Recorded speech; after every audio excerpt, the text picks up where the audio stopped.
materi saya ini berkaitan dengan prinsip dan praktik paludikkultur untuk restorasi ekosistem gambut.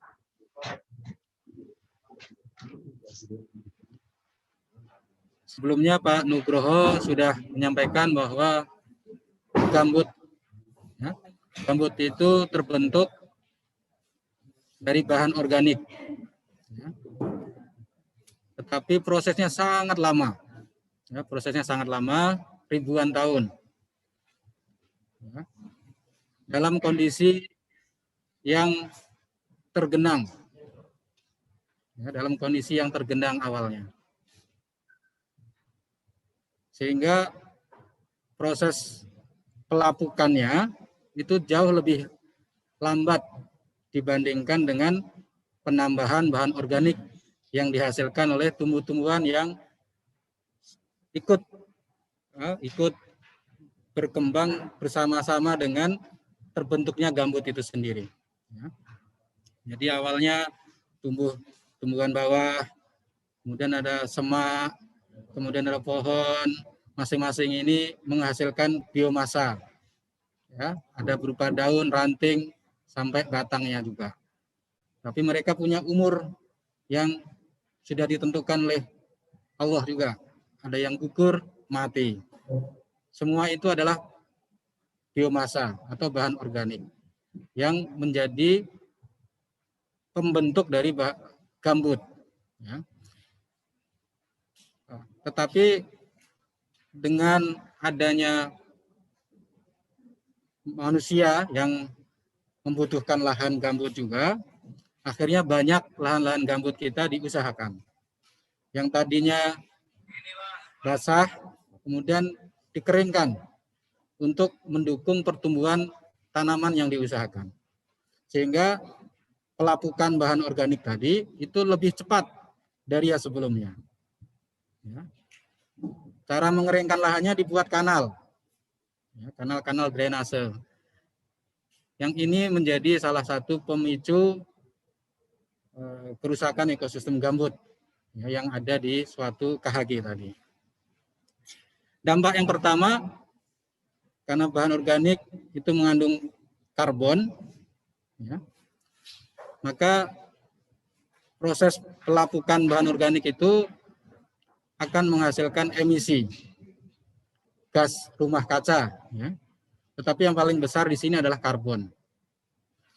Kalau dirunut ke belakang lagi, ini akan menyebabkan atau memicu pemanasan global dan perubahan iklim di dunia ini, ya, di planet bumi kita ini. Yang pertama. Yang kedua, dampaknya adalah karena proses pelapukan yang dipercepat tadi, dan diikuti juga emisi. Dua adalah terjadi amblesan, kata Pak Nugroho tadi, atau penurunan permukaan tanah. Sehingga kalau kita ukur di lapangan menggunakan misalkan seperti ini, ada patok, ya, patok yang ditancapkan sampai ke tanah mineral di bawah sana, akhirnya permukaan tanah itu lambat laun akan menurun. Ya. Kalau kita punya tanaman karet, seolah-olah karetnya itu akarnya naik ke atas, ya, tumbuh akarnya ke atas seolah-olah, ya, padahal gambutnya yang turun. Nah, itu kalau kita lihat di lahan-lahan yang sudah diusahakan. Dampak berikutnya adalah kebakaran, ya, kebakaran lahan dan hutan. Ya. Yang ini kalau kita lihat data perkembangan sebaran titik panas di Kabupaten Siak, ya, tahun 2014 sampai 2019 itu menyebar di beberapa wilayah yang sebagian besar adalah lahan gambut. Ya, oleh karena itu pemerintah kemudian menugaskan kepada Badan Restorasi Gambut, ya, untuk melakukan restorasi atau pemulihan terhadap gambut atau ekosistem gambut yang sudah rusak karena kegiatan pemanfaatan yang dilakukan oleh para pihak sehingga mengalami atau menyebabkan kerusakan. Ada dengan konsep 3R, rewetting atau pembasahan kembali. Kemudian R kedua adalah vegetasi, dan yang ketiga adalah revitalisasi mata pencarian masyarakat.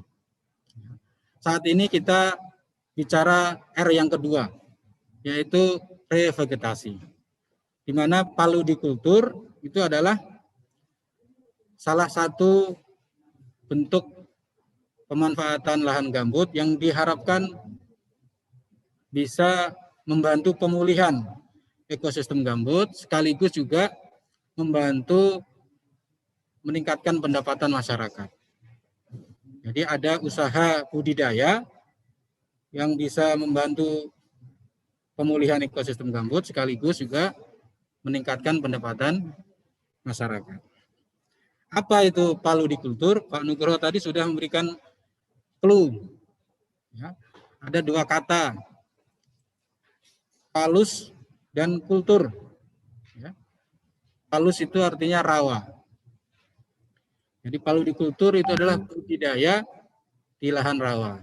Kalau ada budidaya tempat lain, misalkan aquakultur, jadi budidaya di media perairan. Ya. Banyak teknik-teknik budidaya yang sudah dikembangkan oleh manusia. Saya kira tadi Pak Nuk juga sudah mencicipi beberapa pendapat dari para ahli tentang apa itu paludikultur. Ya, ada banyak ahli yang mendefinisikan tentang paludikultur. Yang kita contohkan di sini misalkan dari ahli yang ada di Indonesia, ya, Tata dan Susmianto. Beliau ini adalah peneliti di Kementerian Lingkungan Hidup dan Kehutanan. Bahwa paludikultur itu adalah sistem budidaya tanaman di lahan rawa gambut tanpa pengeringan lahan dengan menggunakan jenis-jenis asli lahan rawa atau tanaman lahan basah. Jadi di sini ada unsur budidaya, bukan diserahkan kepada alam untuk tumbuh sendiri. Jadi ada usaha manusia di situ, ada campur tangan manusia di situ untuk membudidayakan tanaman yang tumbuh di atas lahan gambut. Sebenarnya paludikultur tidak harus di lahan gambut, karena kata awalnya adalah rawa. Rawa itu ada rawa yang bergambut, ada juga rawa yang tidak ada tanah gambutnya. Misalnya kalau sudah pernah kita berkunjung ke rawa-rawa yang di dataran tinggi atau di tanah-tanah mineral yang jauh dari pantai, ya, rawa Pening misalnya di Jawa Tengah, ya, itu lahan rawa, tapi tidak ada gambutnya. Ya. Kalau di Riau sebagian besar adalah rawa bergambut. Jadi kita akan fokus di sini memang adalah paludikultur di lahan gambut. Ya. Kemudian syarat kedua adalah tadi tanpa pengeringan. Ya. Ini nyambung dengan lembar berikutnya, bahwa prinsip-prinsip yang harus dipenuhi di dalam melakukan budidaya paludikultur ini adalah lahan rawanya atau lahan rawa gambutnya harus selalu basah. Ya. Pemerintah itu sudah menetapkan bahwa dikategorikan gambut yang baik atau tidak rusak itu kalau air di lahan gambut itu maksimal, ya, itu 40 cm di bawah permukaan tanahnya.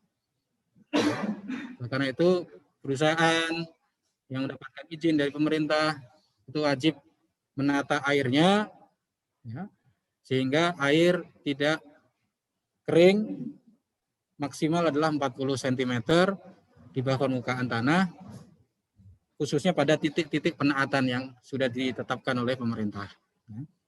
Nah, demikian juga di dalam prinsip paludikultur ini adalah lahan gambutnya juga harus basah, maksimal adalah 40 cm di bawah permukaan tanah.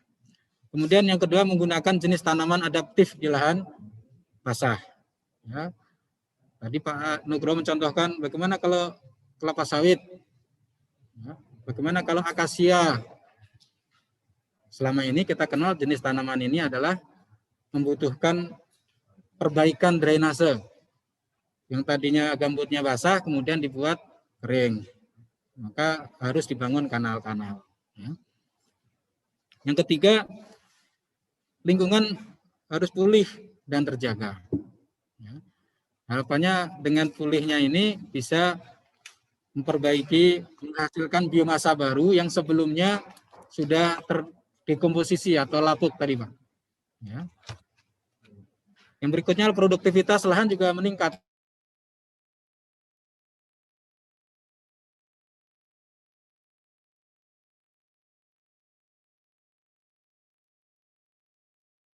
Bisa menghasilkan hasil-hasil tanaman, baik buahnya, kayunya, kulitnya, ya, bagi peningkatan pendapatan masyarakat. Apa saja jenis-jenis yang biasa dikembangkan di hortikultur ini?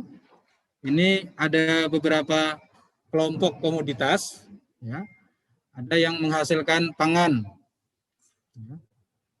Kemudian ada yang menghasilkan serat, ada yang menghasilkan bioenergi, ada yang menghasilkan getah, ada yang menghasilkan obat, ada yang menghasilkan hasil hutan bukan kayu, dan juga ada juga yang punya nilai konservasi. Nanti secara detail beberapa contoh akan kita paparkan.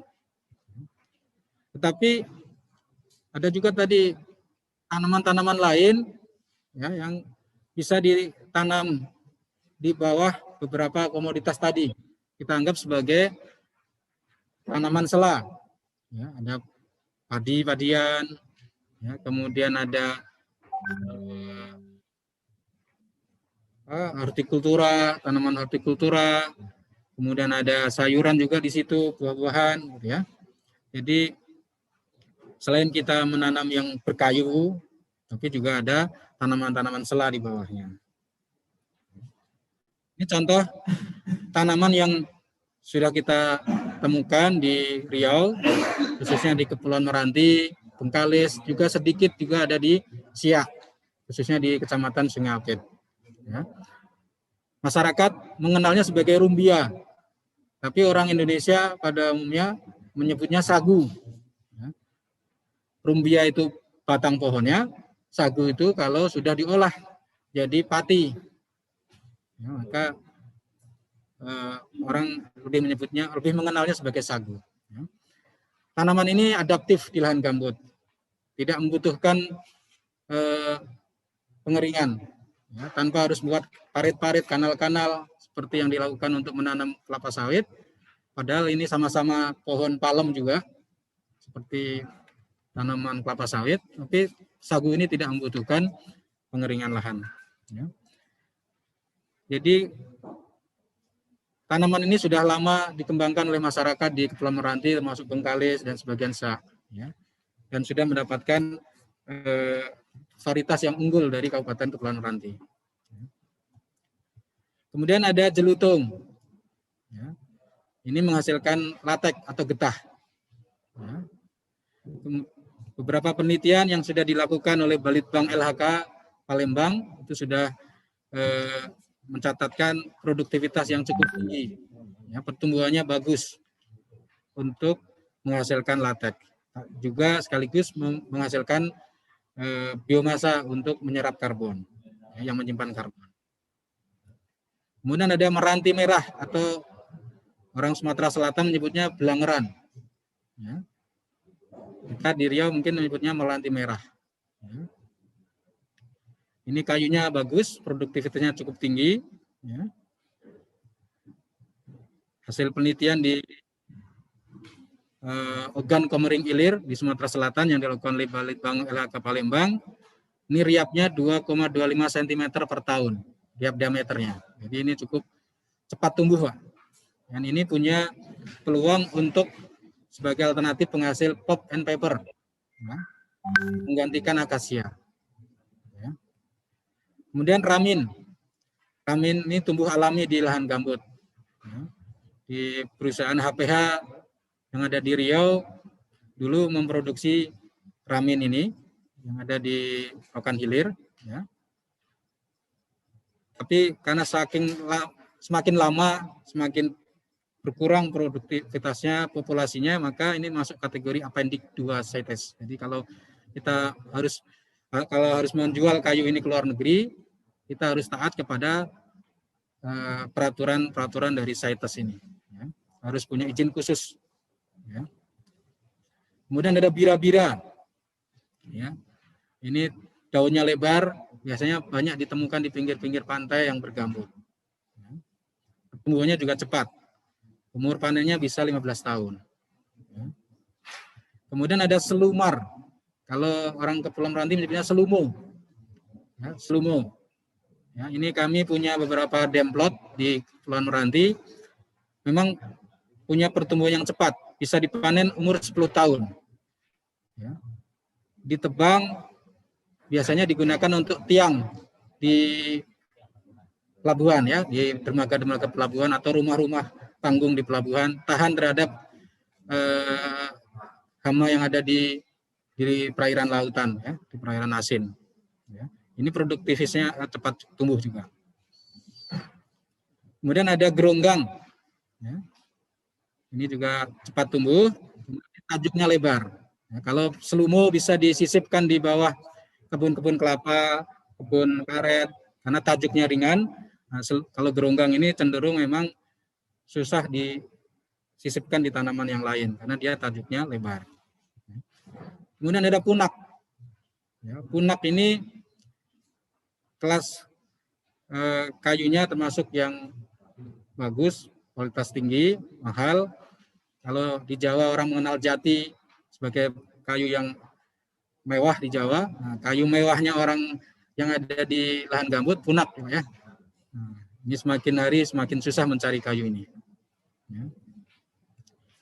Nah, kita lihat beberapa contoh praktik paludkultur dari beberapa jenis tanaman tadi. Ya. Ada beberapa pola yang sudah dikembangkan. Ya. Hasil-hasil penelitian dari Badan Litbang LHK. Jadi rumbia ini selama ini juga monokultur, Pak, biasanya. Ya. Awalnya hutan, ditebang satu-satu dulu, ditanami rumbia. Lama-lama rumbia berkembang, pohonnya dimatikan juga akhirnya. Ya, akhirnya jadilah rumbia itu sejenis dalam satu hamparan yang luas.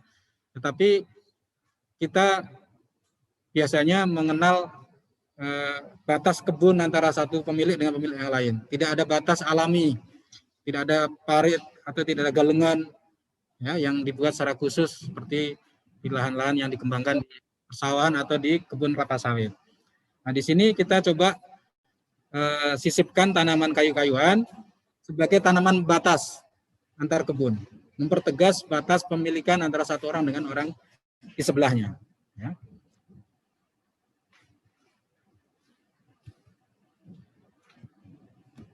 Selanjutnya, Dodi. Oke. Berikutnya adalah pola hutan campuran. Ini yang dikembangkan oleh masyarakat di Tanjung Leban. Ya, di situ semua jenis, ya, beragam jenis tanaman kayu-kayuan dari asli hutan rawa gambut itu dikembangkan di masyarakat di Tanjung Leban, dan ini diawali dari sebuah penelitian yang dilakukan oleh Pak Dr. Haris Gunawan yang tadi pagi ikut memberikan sambutan pembukaan pada acara kita hari ini.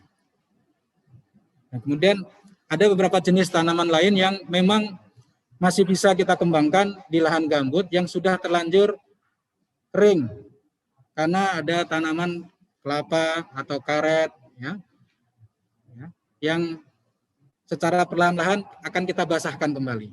Nah, sehingga, tapi biasanya ini karena bercampur dengan rumah-rumah penduduk, kalau kita basahkan seperti lahan kebun, mereka akan keberatan.